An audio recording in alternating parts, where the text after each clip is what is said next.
नमोस्तु महाश्री, नमोस्तु महाश्री, नमोस्तु महाश्री। आज गुरुदेव की परिकल्पना गुणायतन जो निरंतरता से अपने साकार रूप लेने में उद्यत है, जो कुछ ही क्षणों में, कुछ ही महीनों में लोकार्पित होगी, गुरुदेव वहां पहुंचेंगे और लोकार्पित हो जाएगी।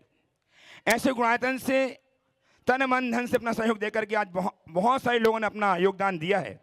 आज भी इंदौर नगर में बहुत सारे लोगों ने अपने भाव व्यक्त करके गुणायतन से जुड़ करके जीवन को धन्य किया है। मैं उन नामों को चार रहा हूँ और सादर आमंत्रित कर रहा हूँ, वे आएंगे मंच में, गुरुदेव का आशीर्वाद प्राप्त करेंगे, हम उनका सम्मान करके हर्षित होंगे।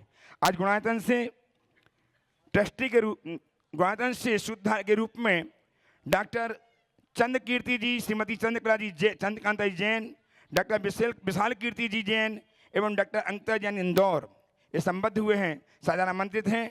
आपकी तालियां उनके इस योगदान पर निरंतर बजती रहें। आए गुरुदेव का आशीर्वाद प्राप्त करें।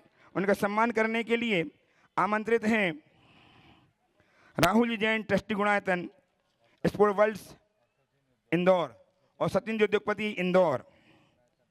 गुणायतन ट्रस्टी सचिन जी उद्योगपति और राहुल जी जैन, आइए आप आशीर्वाद प्राप्त कीजिए। आप सम्मान करके गुणायतन की महिमा को मंडित कीजिएगा। स्तंभ के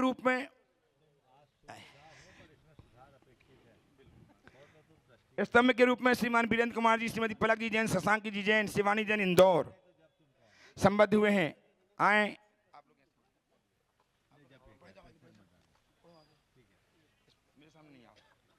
आगे बढ़ो, आप लोग आगे बढ़िए। श्रीमान वीरेंद्र कुमार जी, पलक जी जैन, शशांक जी जैन, शिवानी जैन इंदौर पूरे परिवार के साथ आ जाएं।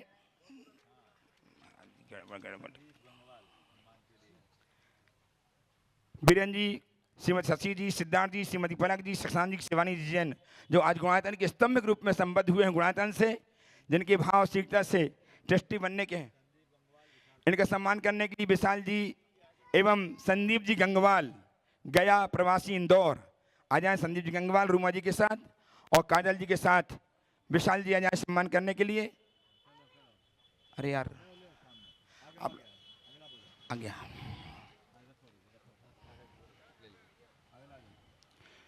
गुणायतन से ट्रस्टी के रूप में संबद्ध हुए हैं श्रीमान वीरेंद्र कुमार जी, शीतल कुमार जी, प्रियंका जी, ऋषा, प्रियांशी, वीरा, लयरा जैन, तिलक नगर इंदौर सादर आमंत्रित हैं। गुरुदेव के चरणों के वंदनार्थ आए, आशीष प्राप्त करें। और इनका सम्मान करने के लिए दिलीप जी गोधा साहब, श्रोमणी संरक्षक गुणायतन, एवं डॉक्टर उपेंद्र जी जैन, उपेंद्र जी सोनी साहब आए सम्मान करने के लिए। श्रोमणी संरक्षक गुणायतन दोनों ही इनके सम्मान में, जो श्रोमणी संरक्षक का सम्मान कर रहे हैं ट्रस्टी का, इनके सम्मान में तालियां बजाएं आप और उनको प्रोत्साहित करें। ऐसे आगे बढ़ जाओ, आगे बढ़ जाओ, सामने नहीं खड़े हो, आगे बढ़ो, आगे बढ़ो। डॉक्टर सम्मान कीजिए।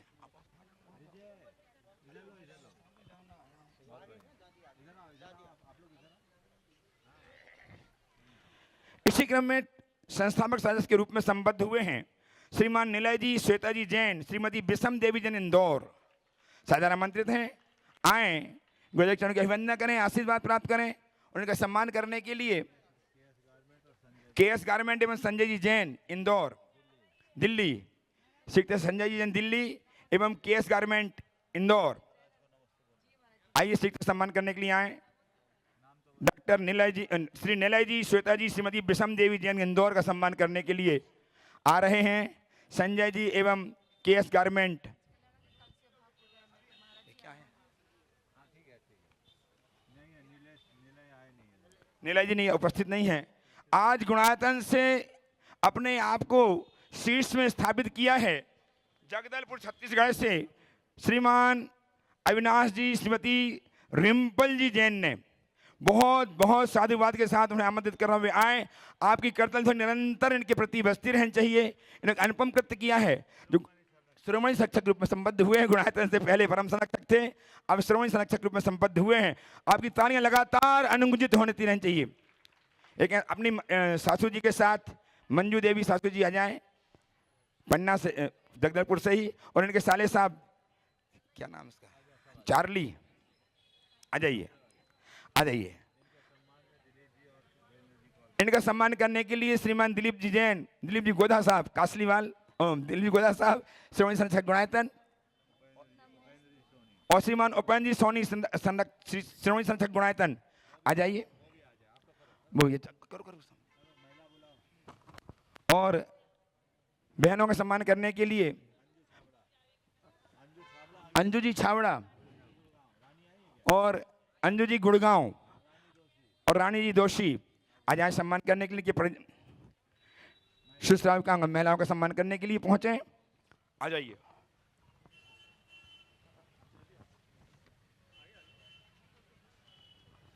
इस प्रकार से आपने देखा गुणायतन संबद्ध इन महानुभावों का, महाशयों का, जिन्होंने अपने महाभाव प्रकट करके गुणायतन से अपने आप को संबद्ध किया है। ऐसे महानुभावों का हम बारंबार अभिनंदन करते हैं, भावना भाते हैं कि निरंतरता के साथ इनका योगदान गुणायतन के लिए ऐसे ही मिलते रहना चाहिए। और अब मैं विलंब ना करता हुआ, अच्छा श्रीमान शर्मा जी, क्या नाम बताया था, श्री कृष्ण पब्लिक स्कूल के संचालक श्रीमान शर्मा जी, गोपाल जी विकास जी शर्मा आ जाएं, गुरुदेव चरण की अभिवंदना करें, आशीर्वाद प्राप्त करें। उनका सम्मान करने के लिए मयंक जी सीए साहब, और एक और नाम बताओ, राजन जी गंगवाल सम्मान करेंगे शर्मा जी का। श्री कृष्ण पब्लिक स्कूल के संचालक पूरा विद्यालय जो चल विकास जी शर्मा, उसमें शर्मा इनका सम्मान करने के लिए आ जाइए। मयंक जी, राजन जी गंगवाल एवं श्रीमान राहुल जी सम्मान करें आप लोग। आपकी तालियां निरंतर मध्यम सीट के ये पूरा स्कूल संभालते हैं, पूरा संचालक बोल रहा हूँ, संचालक हैं। आइए। और अब मैं विलंब न करता हुआ परम पूज्य गुरुदेव संधान सागर के चरणों में आपको लिए चलता हूँ। इस विनय के साथ, इस भाव के साथ गुरुदेव इस कार्यक्रम को गति प्रदान करके हमारे ज्ञान में अभिवृद्धि कारण बनिए। नमोस्तु महाराज श्री, नमोस्तु नमोस्तु नमोस्तु। महाराज जी हो गया। और आज का यह है संकट समाधान गुरु चरणों में अपन चलते हैं। प्रथम प्रश्न के लिए आज जो अपने आप को पहले से ही जुड़े हुए थे, आज गुरु चरणों में स्वयं ही आके बोलते हैं कि हम अब शिरोमणि संरक्षक बनना चाहते हैं गुणायतन के, ऐसे अविनाश जी रिम्पल जी जैन जगदलपुर, जोरदार तालियों से उनका स्वागत अभिनंदन कर दें। वे आ जाएं और प्रथम प्रश्न गुरु चरणों में अपना प्रस्तुत करें। उसके बाद में तैयार रहेंगे जूनियर महिला मंडल तिलक नगर।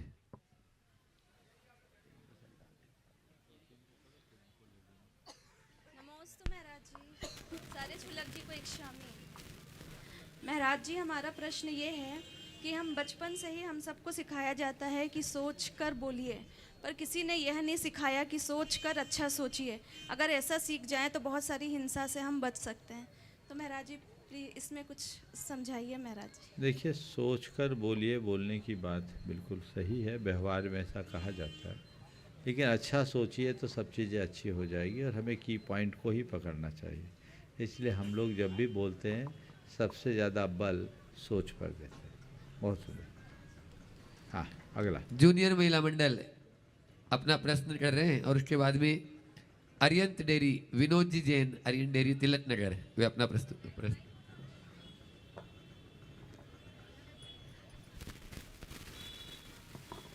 थोड़ा शीघ्रता करें, समय आपका 1-1 मिनट दूसरे के काम आ जाएगा। गुरुदेव के चरणों में नमोस्तु नमोस्तु नमोस्तु। शिल्लक जी के चरणों में इच्छामि इच्छामि इच्छामि। गुरुदेव, जीवन की लंबाई नहीं, जीवन की गहराई मायने रखती है। लंबा जीवन तो कई वैक्सीनेशन के जरिए जिया जा सकता है, मगर गहरा जीवन वैकेशन जैसा जीने के लिए कौन सा वैक्सीनेशन लगाए? कृपया आप मार्गदर्शन करें। देखिए, लंबाई और गहराई, बिल्कुल सही बात कही है। लंबा होना बड़ी बात नहीं, गहरा होना बड़ा है। और गहराई को पाने के लिए 2 काम करना है। या तो नदी बनो या पेड़ बनो। नदी बनो या पेड़ बनो।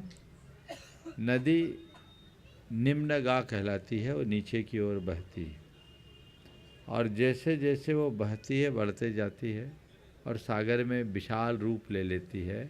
जितनी गहराई बढ़ती है उतनी ही उसकी विशालता भी बढ़ती है। यदि हम नदी को अपने जीवन का आदर्श बनाकर विनम्रता को आत्मसात करते हैं तो सुनिश्चित तौर पर अपनी गहराई सापेक्ष जीवन को नई ऊंचाई प्रदान कर सकते हैं। अथवा पेड़ बनो। पेड़ ऊंचा जितना बढ़ता है वो अपनी जड़ों को भी उतनी ही गहरी करके रखता है। अपने जड़ों से जुड़ी रखो और उसे विस्तार दो, ऊंचाई अपने आप बढ़ेगी और जीवन नमोस्तु अच्छा। गुरुदेव, नमोस्तु गुरुदेव, नमोस्तु गुरुदेव। हाँ विनोद जी जैन, अरियंत डेयरी, जो आज गुणायतन से संस्थापक सदस्य ट्रस्टी के रूप में जुड़े हैं, तिलक नगर से ही, वे अपना प्रश्न करेंगे और उसके बाद में सीनियर दिगंबर जैन महिला संगठन वे तैयार रहेंगे। नमोस्तु गुरुदेव, नमोस्तु गुरुदेव। बोलिए।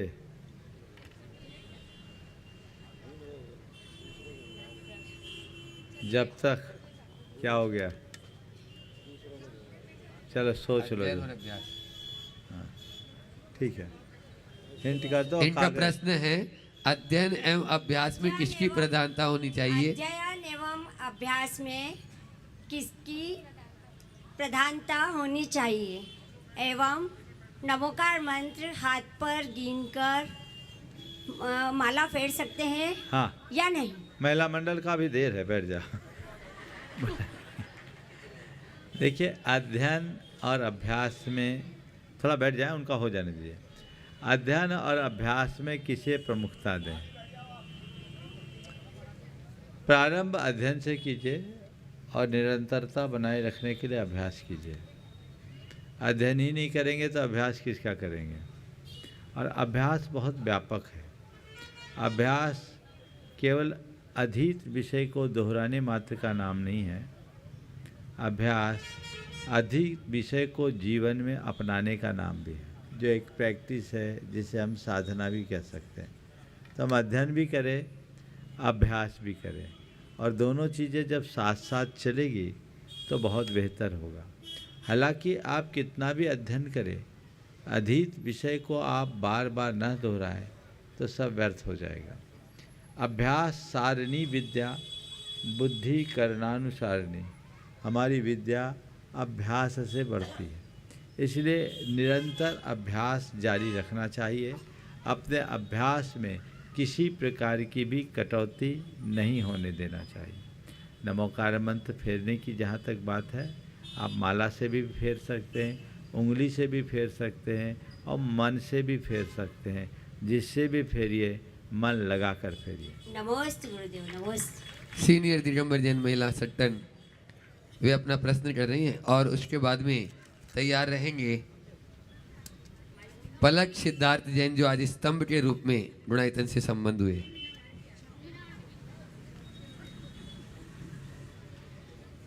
प्रश्न करें। महाराज जी नमोस्तु, नमोस्तु, नमोस्तु।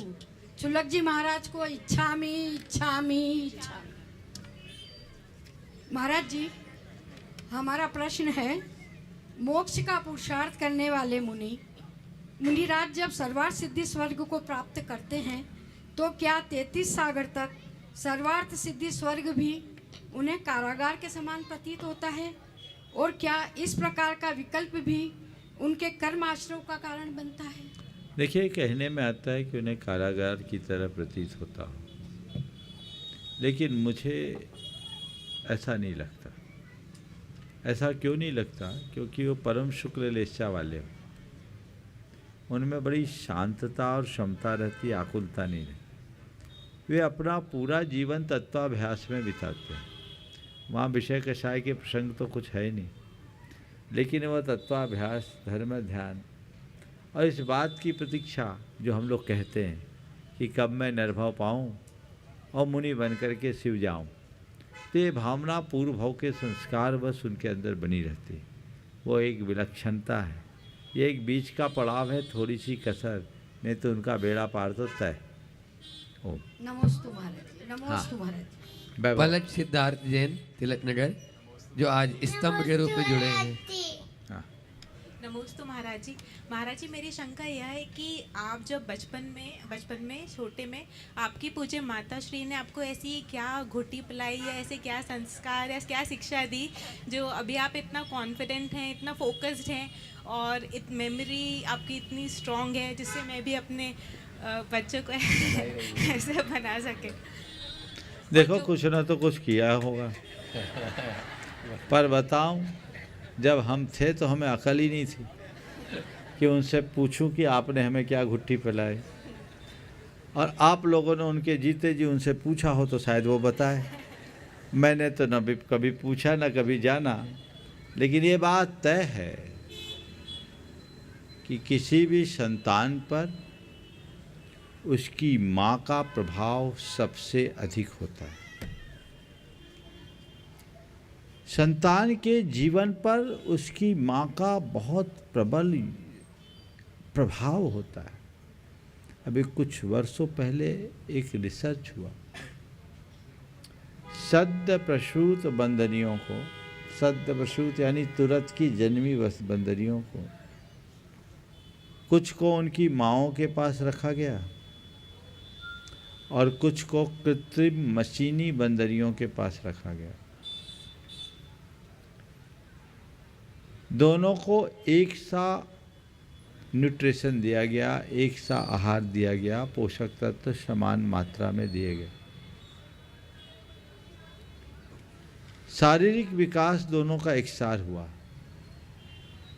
लेकिन आप सुन के आश्चर्य करेंगे, जिन बंदरियों को अपने माँओं के पास रखा गया उनका भावनात्मक विकास भी था, और जो कृत्रिम मशीनी बंदरियों के साथ रहीं वे सब भावनात्मक रूप से रुग्ण थे।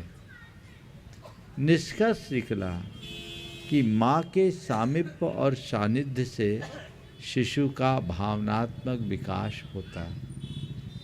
इसलिए मैं कहूँगा कि जो माएँ अपनी संतान को अपना सामीप्य नहीं देती, वे एक रुग्ण पीढ़ी को जन्म देने का अपराध करती। माँ का प्रभाव संतान पर पड़ता है।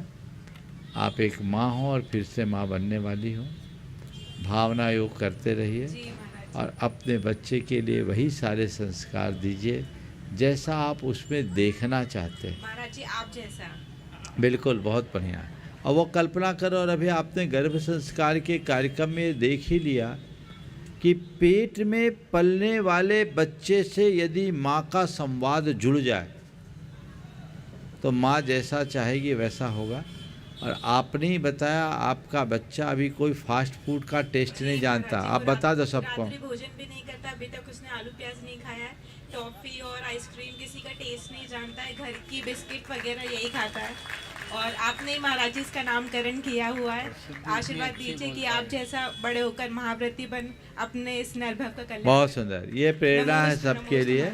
आप जैसा चाहती हो वैसा भावना भाए, वैसी भावना भाए, संतान पर सुनिश्चित असर पड़ेगा। एक बार इनके लिए जोरदार करतल ध्वनि। नमोस्तु महाराज जी, नमोस्तु।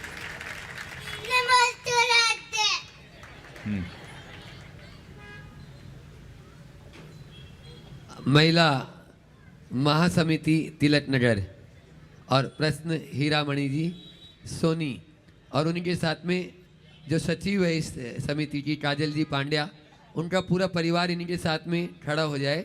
अलग से प्रश्न की गुंजाइश आज नहीं लग रही है। और आज जिनको नवदा भट्टी पूर्वट आहार दान कराने के गुरुदेव का अवसर प्राप्त हुआ, वे इसी महिला समिति के साथ में ही खड़े हो जाएंगे सभी उनके परिवारजन। हाँ, महिला महासमिति अपना प्रश्न करे और उसके बाद में तैयार रहेंगे सचिन जी उद्योगपति, गुणायतन ट्रस्टी। संसार के सभी जीवों की तरफ से नमोस्तु नमोस्तु नमोस्तु। सभी क्षुल्लक जी के चरणों में इच्छामि इच्छामि इच्छामि।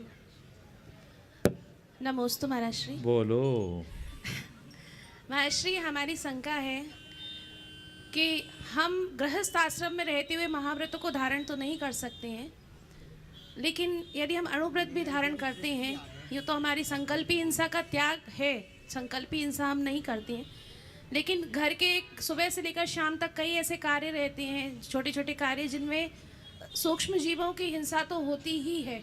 आरंभी हिंसा होती है, परिग्रही हिंसा होती है। मैं जी परिग्रह, कई सामान ऐसे रहते हैं जिनको सिर्फ ओकेशनली हम लोग यूज़ करते हैं तो उन्हें रख दिया जाता है, और जब उन्हें उठाना, उन्हें रखना, उनकी सफाई करना, तो सब में हिंसा तो होती ही है। तो महर्षि, इस तरह की आरंभी हिंसा और परिग्रही हिंसा से कैसे बचा जाए, और इस पर अगर हमसे कोई हिंसा होती है तो प्रायश्चित कैसे किया जाए? इस हिंसा से बचना है तो फिर घर से बाहर निकलना है, इसीलिए तो निकलते हैं।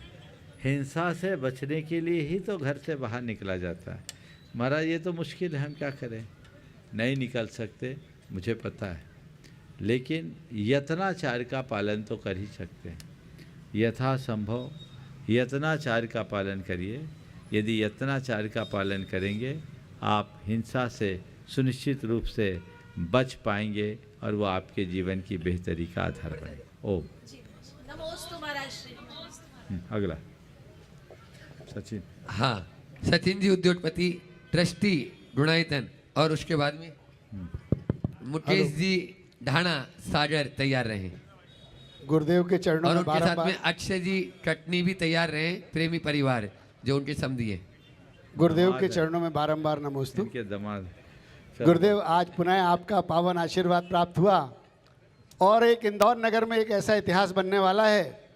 15 तारीख रविवार के दिन परम पूज्य मुनि श्री प्रमाण सागर जी महाराज सत्संग और परम पूज्य मुनि श्री विनम्र सागर जी महाराज सत्संग के पावन सानिध्य में रेवती रेंज में बनने वाले सहस्त्रकूट जिनालय का भव्य शिलान्यास का कार्यक्रम दोपहर 2 बजे से लगभग संपन्न होने वाला है। और ऐसा भव्य कार्यक्रम जो कि आचार्य गुरुवर का स्वप्न था, और विश्व का सबसे बड़ा मंदिर 216 फीट लंबा, 216 फीट चौड़ा, 216 फीट ऊंचा, ऐसा सर्वतोभद्र जिनालय सहस्त्रकूट जिनालय की जो संरचना बनने वाली है, गुरुदेव का मार्गदर्शन हम सभी को वहाँ प्राप्त होगा, ऐसी हम सभी भावना भाते हुए इस मंदिर के कार्य में जुड़ेंगे। गुरुदेव, आपके माध्यम से जो एक बहुत अच्छा निर्माल्य द्रव्य का जो कार्य प्रारंभ हुआ था, मंदिरों की निकलने वाली जितनी भी द्रव्य सामग्री थी उससे पशु आहार बनाकर गौशालाओं में जो अपन दान देने का कार्यक्रम चल रहा था, पूरे भारतवर्ष के मंदिरों से लोगों के महाराज जी फ़ोन आ रहे हैं और लोग ये जानकारी चाहते हैं कि अब उन्होंने द्रव्य तो माली को देना बंद कर दी, लेकिन उस द्रव्य का वो करें क्या। मेरे पास फ़ोन आता है कलकत्ता से, गुवाहाटी से, महाराष्ट्र के कई गाँवों से, और वो 200-500 किलो द्रव्य यदि उनकी निकलती है तो वो करें क्या, बड़े असमंजस में रहते हैं वो लोग। तो मेरा सभी से निवेदन है गुरुदेव के माध्यम से कि जो हमारा प्लांट है तो थोड़ा सा बड़ा प्लांट है, 2.5-3 करोड़ की राशि का, लोग चाहते हैं कि वे प्लांट लगा दें वहाँ पर। एक छोटा प्लांट 30 से 35 लाख रुपए की राशि का, जिसमें 1 टन प्रति आवर का पशु आहार बन सकता है। 1 टन प्रति, हम लोग की फैक्ट्री में 10 टन प्रति आवर का 1 घंटे में बनता है। छोटा प्लांट उसका 1 टन प्रति घंटे की कैपेसिटी का लगा सकते हैं, जिसकी मोटी मोटी कीमत एक 30 से 35 लाख रुपए आएगी और मात्र 2000 स्क्वायर फीट के एक छोटे से गोडाउन में लगाया जा सकता है। पहली चीज़ तो जो लगाना चाहें वे लगा सकते हैं। इसका जो मशीन बनाने वाला मैन्युफैक्चरर है, मैं उनके एड्रेस आप मेरे को व्हाट्सएप करेंगे तो मैं उनको दे सकता हूँ। दूसरा, यदि किसी के पास ये प्लांट नहीं लगाना हो और छोटी सी सामग्री हो, आप कुछ ना करें, आपके यहाँ आटा चक्की बहुत सारे आसपास के क्षेत्रों में होगी, उस आटा चक्की में से उस चावल को और उस द्रव्य को पिसवा लें। उसको पिसवा कर आप कोई भी गौशाला में दे दें, और वो चावल का जो मिश्रण है वो आधा और आधा उसमें घास जो चारा होता है ऐसा मिला के गायों को खिलाने के लिए उपयोग कर सकते हैं। गौशाला में आप दान दे सकते हैं। बहुत सारे लोग बहुत परेशान हो रहे हैं कि हमारे पास द्रव्य सामग्री इकट्ठी होती जा रही है और उसमें कीड़े ना पड़ने लग जाएं, इसलिए आपसे निवेदन, उसको पिसवा लें और पिसवा कर उसकी आधी जो सामग्री पिसी हुई है और आधा चारा ऐसा मिलाकर गौशाला में उसको दान दे सकते हैं। ऐसा मेरा निवेदन है गुरुदेव। इस समय इसमें माध्यम में आप भी, आपका मार्गदर्शन। ये बहुत अच्छा कार्य है। और बता दो कि यहाँ विधान से कितना? हाँ महाराज जी, यहाँ पर विधान से लगभग 15 टन सामग्री निकली थी। 15 टन सामग्री का पशु आहार बना के 6 टन हमने नारियली जो भेजा है, हाँ सभी गौशालाओं को चली गई है और सब जगह के जहाँ जहाँ की गौशाला में गई है। गुरुदेव, लगभग गाय का दूध 1 से 1.5 लीटर प्रतिदिन का बढ़ रहा है और गाय का जो फैट का परसेंटेज है लगभग वो 3.5 से 4%। जिसमें ज़्यादा फैट होता है गुरुदेव, मावा बनाने और घी बनाने के वो काम आता है ज़्यादा फैट वाला, तो उसमें फैट परसेंटेज बढ़ जाता है। ये निर्माल्य द्रव्य की बात मैंने अनेक बार बोली है, लेकिन अभी भी आप लोगों पर उसका असर, अपेक्षित असर नहीं पड़ा। सबसे पहले तो मैं सभी मंदिरों के प्रबंध व्यवस्था को देखने वाले लोगों से कहूँगा कि आप इसमें सुधार कीजिए ताकि तज्जन्य पाप के भागीदार होने से बचे। क्योंकि भगवान के चरणों में चढ़ाई गई द्रव्य सामग्री यदि अभक्ष्य पदार्थों के साथ खाने में आए, बिरयानी के साथ खाने में आए, तो इससे ज़्यादा दुख की बात और क्या होगी। आप लोगों को सचेत होना चाहिए और इसीलिए हमने जो शास्त्रों पर आधारित है वो सुझाव दिया था कि मंदिरों के द्रव्य सामग्री को पशु पक्षियों के लिए सुपुर्द करना चाहिए। इसका एक विकल्प सचिन भाई ने निकाल दिया पशु आहार बनाने का। ये तो बड़े बड़े शहरों में हो सकता है, इंदौर जैसे शहरों में जहाँ सब मंदिर के लोग तैयार हो जाए। यहाँ के अनेक मंदिर के लोग तैयार हुए हैं, शुरू भी कर दिया, लेकिन बहुत जिनको पैसा ही प्रिय है, पाप से जिनको डर नहीं, उनको लग रहा मालिक को पैसा कौन देगा, जैसे उनके घर से देना पड़ रहा है। अरे मंदिर के गुल्लक का ही रुपया दे दो, मालिक की पगार पूरी हो जाएगी। मंदिर में जो गुल्लक में पैसा डाला जाता है, मंदिर के प्रबंध और रख रखाव के लिए डाला जाता है, एफडियाँ बनाने के लिए नहीं। अगर आप उसका रख रखाव में प्रयोग न कर दूसरे कार्य में प्रयोग करते हैं तो दातार की भाव की उपेक्षा होने से आप पाप के भागी बनते हैं। इसलिए इस पर भी सबको ध्यान देना चाहिए। छोटी छोटी जगहों में इस तरह की व्यवस्थाएं करें। अगर इस तरह के जहाँ बहुत थोड़े थोड़े समाज 1 किलो 2 किलो द्रव्य रोज निकलता है, उन्हें परेशान होने की ज़रूरत नहीं है। आप अपनी द्रव्य सामग्री को छतों पर डाल दीजिए, तोते मैना आके ऐसे चुग जाएंगे कि पता ही नहीं लगेगा, बचेगा ही नहीं। और ज़्यादा है तो उसकी खिचड़ी बनाकर गोवंश को खिला दीजिए। आदमियों को नहीं खिलाना, नहीं तो कहीं चक्कर में पड़ जाओगे।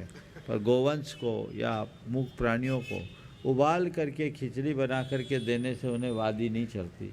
इसलिए इन सब बातों का आप सबको ध्यान रखना चाहिए।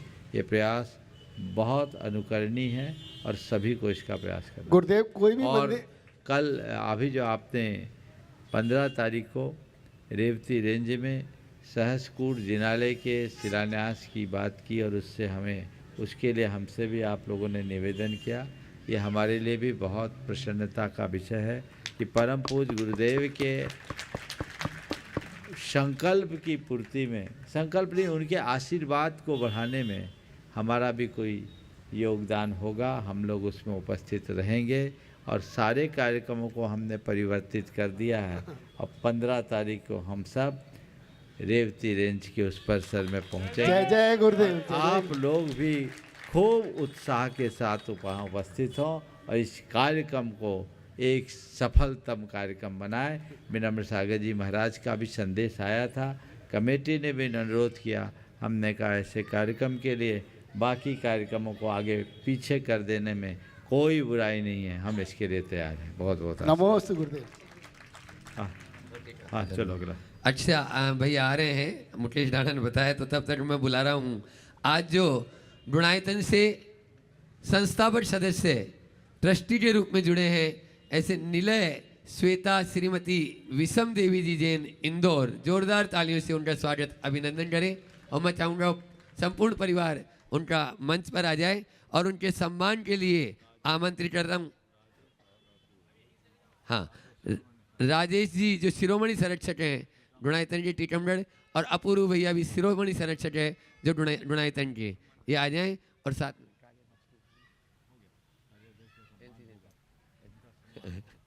ठीक, हाँ, आप लोग जोरदार तालियों से एक बार स्वागत अभिनंदन कर दें, स्मृति चिन्ह देते हुए। ठीक है,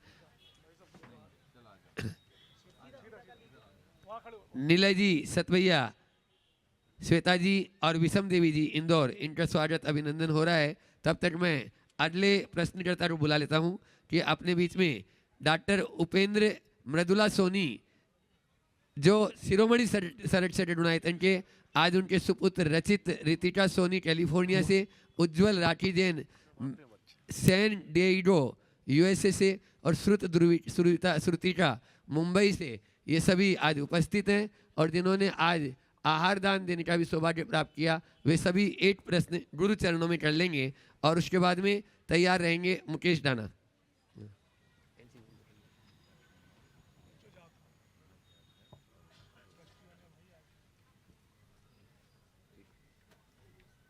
हाँ जल्दी करें। सभी महाराज जी को नमोस्तु नमोस्तु नमोस्तु, चुनलक जी को इच्छामी इच्छामी इच्छामी। गुरुदेव, हम लोग प्रोफेशनल जॉब में यूएस मुंबई में हैं और बहुत सारे अजैन नॉन इंडियन लोगों के साथ भी काम करते हैं। ऐसे में कुछ ऑफिस पॉलिटिक्स ऐसी होती है जो जैन सिद्धांतों के अगेंस्ट होती है। तो ऐसे मौके पे हम कैसे प्रोफेशनल सक्सेस भी अचीव कर सकते हैं और जैन सिद्धांतों का पालन भी कर सकते हैं, और दूसरों को कैसे मोटिवेट कर सकते हैं कि जैन सिद्धांत का पालन करें?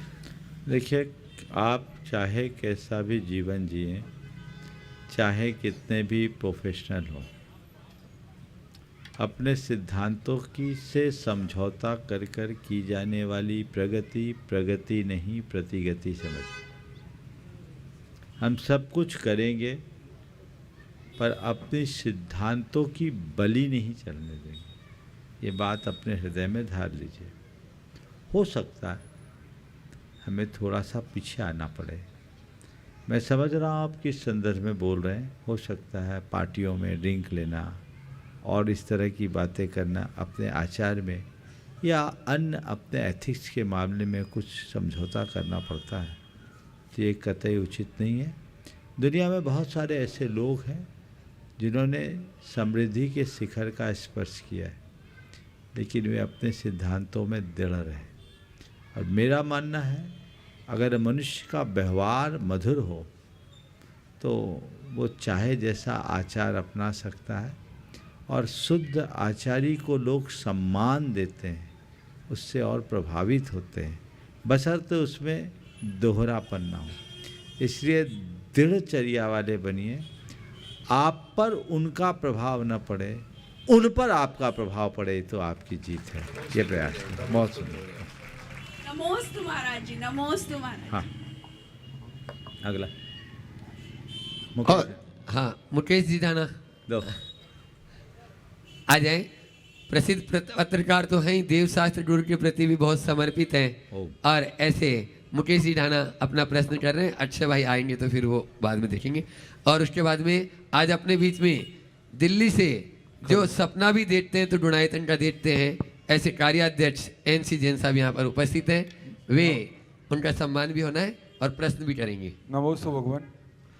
मेरा एक प्रश्न है महाराज जी, वर्तमान समय में समाज के जो शादी के परिचय सम्मेलन होते हैं, हम चूँकि बुंदेलखंड में एक कार्यक्रम पिछले 21 वर्षों से संयोग समिति के द्वारा कराते हैं, वहाँ के लोगों का एक कहना है कि हमने भोपाल के, इंदौर के, जबलपुर के या बाकी बड़े शहरों में जो परिचय सम्मेलन होते हैं, वहाँ के लिए तो अपने बेटा बेटियों के बायोडाटा भेज दिए हैं, लेकिन सागर में कम देते हैं। गांव का जोगी आन गांव में सिद्ध, ऐसी बात होती है। मैं आपसे एक बात पूछना चाहता हूँ इस कार्यक्रम के माध्यम से कि परिचय सम्मेलन में हम सबको ये व्यवस्था करते हैं, एक मंच पे लड़के लड़कियों को बुलाते हैं और उनको परिचय मतलब मिलता है, लेकिन सागर में उतने लोग एक्टिव नहीं रहते हैं जितने भोपाल, इंदौर या जबलपुर में रहते हैं। ऐसा क्यों होता है महाराज जी? छोटा है शहर इसलिए या कोई और कारण है? भैया एक कारण तो तुम ही खोजो, हम क्या बोलें। न तो मेरा ये विषय नहीं, और न मेरे पास ऐसी व्यवस्था है।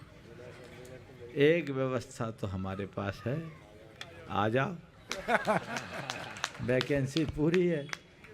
आ गई समझ में? बाकी इसके कारण और निवारण दोनों आपको करना है।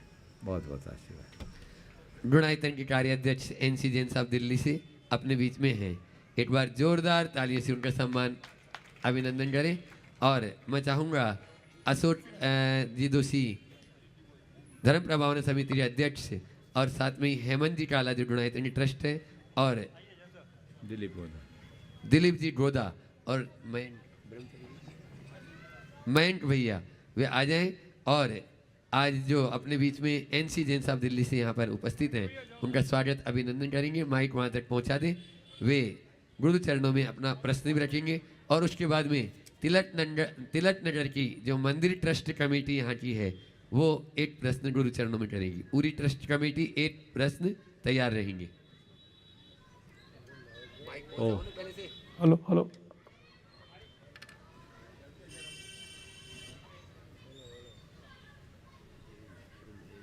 त्रय मुनिराजों के चरणों में नमोस्तु। गुरुवर, सबसे पहले तो पूरे गुणायतन परिवार की तरफ से त्रय बार नमोस्तु और विनम्र निवेदन कि गुणायतन में आपका अब काफ़ी समय हो गया, तो सब लोग पलक पावने बेचारे गुणायतन में इंतज़ार हो रहा है। तो आपसे पहले भी कमेटी ने निवेदन किया है, मैं भी कमेटी के बिहाफ पे निवेदन कर रहा हूँ, विनय कर रहा हूँ कि महाराज श्री, इंदौर वालों का तो श्रद्धा इतना ज़बरदस्त है कि इनका तो मन कभी भरने वाला नहीं है। तो यहाँ तो आपको छोड़ना पड़ेगा, ये नहीं छोड़ेंगे आपको। तो हम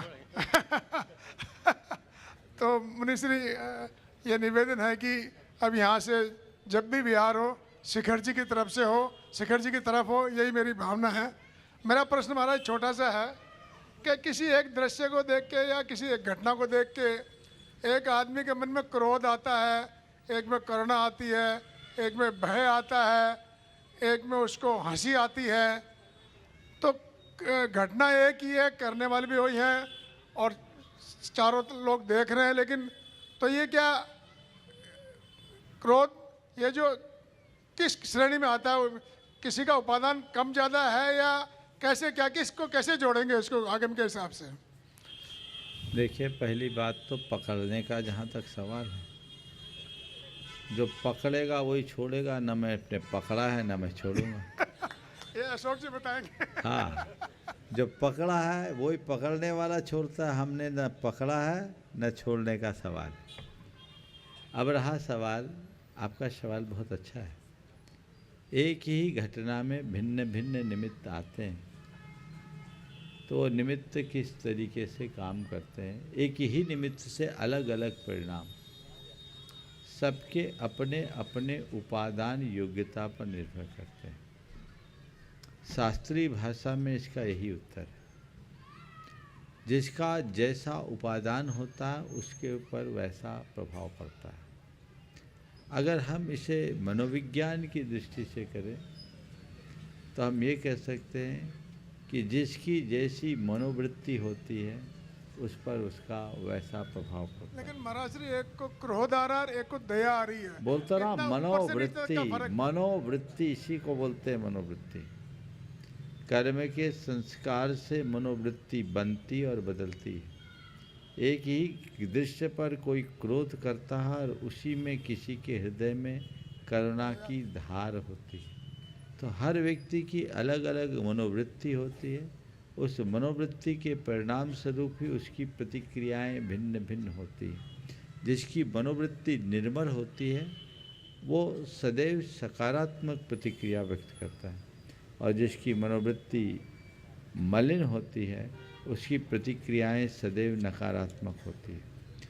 उग्रता, तीव्रता या मंदता, यह भी हमारी मनोवृत्ति पर निर्भर करता है कि हम कैसी मनोवृत्ति के साथ जी रहे हैं, हमारी क्या मनोदशा है। तो वही प्रतिक्रियाएं अलग अलग होती है।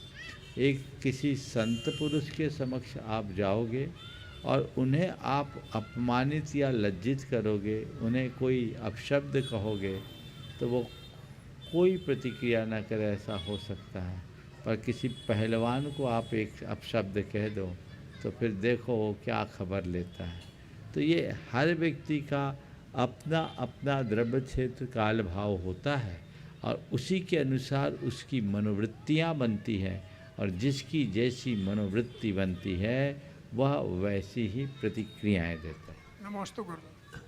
तिलक नगर मंदिर ट्रस्ट के सभी पदाधिकारी गण एक प्रश्न गुरु चरणों में कर रहे हैं और उसके बाद में वैभव जी, नवनीत जी अपने बीच में गुणायतन से यहाँ पर उपस्थित हैं, वे एक प्रश्न करेंगे। मुनिश्री के चरणों में त्रैबार नमोस्तु नमोस्तु नमोस्तु, शुल्लक जी के चरणों में इच्छामि इच्छामि इच्छामि। गुरुदेव, हमारा आज प्रश्न है, जैन धर्म में 5 महाव्रत अहिंसा, सत्य, अस्तेय, ब्रह्मचर्य, अपरिग्रह का पालन महत्वपूर्ण होता है, लेकिन इन व्रतों का पालन जीवन के हर क्षेत्र में कैसे किया जाए? विशेष रूप से आधुनिक समय में जब सामाजिक और मानसिक दबाव होते हैं, तब इन व्रतों का पालन कैसे किया जाए? फिर से बोलिए। जैन धर्म में 5 महाव्रतों का पालन महत्वपूर्ण होता है, अहिंसा, सत्य, अस्तेय, ब्रह्मचर्य, अपरिग्रह, लेकिन इन व्रतों का पालन जीवन के हर क्षेत्र में कैसे किया जाए, विशेष रूप से इस आधुनिक समय में जब सामाजिक एवं मानसिक दबाव बहुत होते हैं? तो देखिए, जो व्रत हैं ये किसी देश काल की सीमा से बंधे हुए नहीं, ये सार्वभौमिक है, सार्वकालिक। इसे हम हर तरीके से अपना सकते हैं और हमें अपनाना भी चाहिए। चाहे कितना भी दबाव हो, इन व्रतों में हमारी सुरक्षा है। आज हर देश हिंसा से बचने की बात करता है, हिंसक प्राणी भी हिंसा के खिलाफ बात करता है, तो अहिंसा को अपनाने में हमें कठिनाई कहाँ है? झूठ भले लोग बोलते हैं पर पसंद सब सत्य को करते हैं, तो सत्य अपनाने में क्या दिक्कत? अचौर की बात, चोरी को कौन अच्छा मानता है? चोर भी चोरी को बुराई मानता है, तो अचौर होना तो अच्छा ही है। इसमें देश काल की सीमाएं बाधक कहाँ? अगर चोरी के आरोप में कोई पकड़ा जाए तो उस पर गंभीर मुकदमा होता है, दंड का भागी बनना पड़ता है। हम अचौर को अपनाते हैं तो अपने आप को सुरक्षित ही तो करते हैं। और कुशील का आचरण करने का कुपरिणाम कितना है? अब तो अपने यहाँ फांसी तक की वकालत की जाने लगी। यदि हम शील का पालन करते हैं तो अपने जीवन को सुरक्षित ही तो करते हैं, बाधा कहाँ है? परिग्रह के अंतहीन लालसा हमें उलझाती है। यदि हम संतोष को धारण करते हैं तो कठिनाई कहाँ? दबाव इन पापों को त्यागने में नहीं है, पापों को करने में। पापी हमेशा दबाव में रहता है और धर्मी अपने स्वभाव में रहता है। पापी दबाव में रहता है, धर्मी स्वभाव में रहता है। दबाव में आकुलता है, स्वभाव में आनंद। इसलिए व्रतों को अपनाओ, उन्हें अपना स्वभाव बनाओ और उसी अनुरूप जीवन जियो। अपने बीच में सम्मी सिकर जी के गुणायतन से वैभव जैन, नवनीत जैन यहाँ पर उपस्थित है। मैं चाहूँगा एक बार जोरदार तालियों से स्वागत कर दीजिए। जो अहरनीस वहाँ गुणायतन में अपनी सेवाएं दे रहे हैं, ऐसे वैभव जी, नवनीत जी एक प्रश्न कर रहे हैं। और उसके बीच में आज अपने बीच में रायपुर से गुणायतन के शिरोमणि संरक्षक जितेंद्र जी गदिया वे तैयार रहेंगे। सभी मंचासीन गुरुदेवों के चरणों के बारंबार नमस्कार। गुरुदेव, सिर्फ गुणायतन की कमेटी ही नहीं, पूरी कार्यकारिणी समिति, पूरा स्टाफ आपकी राह तक रहा है। गुरुदेव, हम लोगों की यही कामना कि शीघ्र आप गुणायतन पधारे। गुरुदेव, प्रश्न ये है कि सपोज कोई व्यक्ति किसी फील्ड में अपना करियर बनाना चाहता था। बचपन में सबको ही अपना अपना किसी ना कुछ किसी को बनना होता है, बट फैमिली प्रेशर से, इकोनॉमिक प्रेशर से, व्हाटएवर किसी प्रेशर से वो उस फील्ड में अपना करियर नहीं बना पाता है। किसी और फील्ड में अपना करियर बनाता है, अपनी लाइवलीहुड कमाता है, फैमिली देखता है। बट काम करते करते सपोज कभी उसके मन में ये आता है कि इस काम में मेरा मन नहीं लग रहा है, तो क्या ये समझ आने के बाद उसको अपना करियर चेंज करना चाहिए या उसी को बेमन से वो काम करते हुए अपना पूरा जीवन व्यतीत कर देना चाहिए? देखिए, सबसे पहली बात कैरियर के चुनाव। हम कैरियर किसको देखते हैं और किसको कैरियर में हम किसे कैरियर के रूप में देखते हैं, किसको कैरियर मानते हैं? अच्छी खासी जॉब, अच्छा पैकेज ही कैरियर नहीं है। कैरियर का अर्थ है जहां हम शांति और प्रसन्नता के साथ अपने जीवन का निर्वाह कर सकें, अर्थोपार्जन भी हो और निराकुलतापूर्वक जीविकोपार्जन करते हुए जीवन का निर्वाह कर सके, वो कैरियर तो प्रयास करना चाहिए। लेकिन स्वाभाविक है, जो व्यक्ति जहाँ चाहता वहीं उसको मिले ये कोई ज़रूरी नहीं, पर कहीं भी मिल जाए तो जो भी क्षेत्र वो चुनता है उस क्षेत्र को अपना कर्म ही नहीं, अपना तप मान करके स्वीकार करना चाहिए और वहाँ उसे पूरी तरह एंजॉय करना चाहिए। किसी वजह से ऐसा लगता है कि यहाँ मैं अपना सर्वश्रेष्ठ नहीं दे पा रहा हूँ और यहाँ मुझे घुटन या दबाव का अनुभव हो रहा है, तो फिर उसे कोई अच्छा अवसर दिखे तो उसे परिवर्तित करने में कोई संकोच नहीं करना चाहिए। जहाँ बेहतर मौका मिले वहाँ हमें देखना चाहिए, लेकिन कहीं भी ऐसा परिवर्तन करे तो उसे कभी नहीं भूलना चाहिए जिसने हमें पहले आधार दिया, जिसके बल पर हमने किया, और उसकी सम्मति से जाना चाहिए। यदि ऐसा करे तो जीवन बहुत बेहतर बने।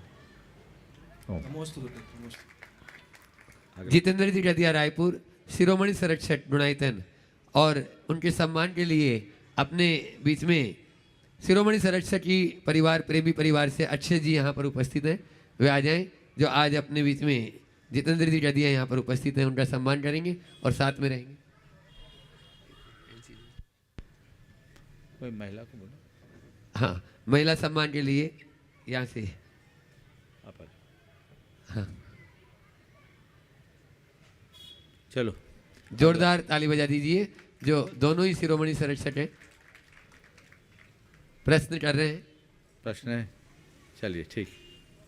और इसके बाद में मैं उस शख्स को बुला रहा हूँ जिन्होंने 4 महीने गुरु की सेवा बहुत भरपूर की और अभी भी कर रहे हैं, और आप देख रहे हैं यहाँ की व्यवस्थाओं में भी वो बढ़ चढ़ कर हिस्सा ले रहे हैं। ऐसे तालियों के साथ में उनको बुलाना है आप लोगों को भी। राहुल जी, शिल्पी जी, स्पॉट परिवार, स्पॉट वर्ल्ड परिवार, जोरदार तालियां, जिन्होंने प्रचार प्रसार धर्म प्रभावना समिति का खूब प्रचार प्रसार में लगे, अभी भी लगे हैं गुरु की प्रभावना में, जिनका बहुत बड़ा योगदान, और उन्होंने सेवा का मेवा पा भी लिया है। आ जाएं। ऐसे जो है राहुल जी अपना प्रश्न भी कर रहे हैं, और आज वे एक जो इस चातुर्मास की, दोषी जी, इस चातुर्मास में जो इन्होंने पत्र पत्रिकाओं में जो खबर फैलाई, ये खबर फैला दो अखबार में और पोस्टर लगा दो, तो इन्होंने हर पेपर में, चाहे दैनिक भास्कर चाहे राजस्थान पत्रिका, और उनको गुरु के पास में लेके भी आए। और ऐसे राहुल स्पॉट ने बहुत बढ़िया मेहनत से एक मैगजीन तैयार की है। उस मैगजीन का विमोचन यहाँ पर धर्म प्रभावना समिति के पदाधिकारी, चाहे दोषी जी आ जाएं, और साथ में ही गोदा जी, और साथ में NC जैन साहब गुणायतन से अपने बीच में कार्याध्यक्ष, और सचिन जी उद्योगपति आ जाएं, और यहाँ के अध्यक्ष जी भी इस एक पदाधिकारी आ जाए कमेटी से, और शीघ्रता से, समय कम है राहुल भाई, इसलिए आप शीघ्रता से इसका विमोचन हो जाए, और आपका यदि प्रश्न तो आप प्रश्न भी करते जाएं, दोनों काम।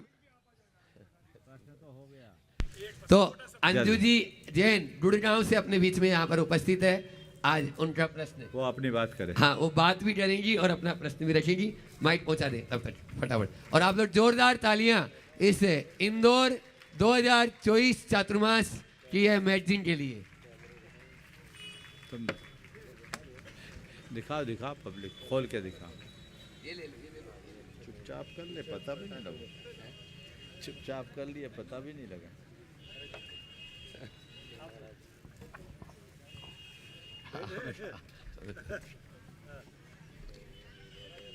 हाँ, समय कम है अंजू जी। त्रयमय राजों के चरणों में नमोस्तु और छुल्लक जी के चरणों में इच्छामि। गुरुदेव, आप अक्सर एक संस्मरण सुनाते हैं कि 80 साल के वृद्ध रात्रि भोजन करते हैं और 18 साल का युवा जिसके चारों प्रकार के आहार जल का त्याग होता है, और उस समय वो बोलते हैं कि इसमें दोष आपका था कि इसकी उम्र में आप हमें नहीं मिले।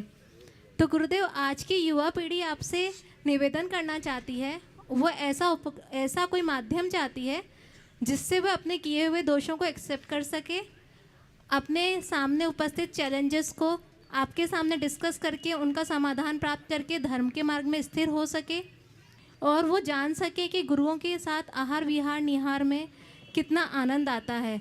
तो गुरुदेव, वो आपसे निवेदन करना चाहते हैं कि ऐसा कुछ प्रोग्राम हो जिससे कि उनको ये माध्यम मिल सके, और गुरुदेव उनकी ये शिकायत नहीं रहे कि आपकी उम्र में ये हमें नहीं मिले। नमस्ते गुरुदेव। ओ,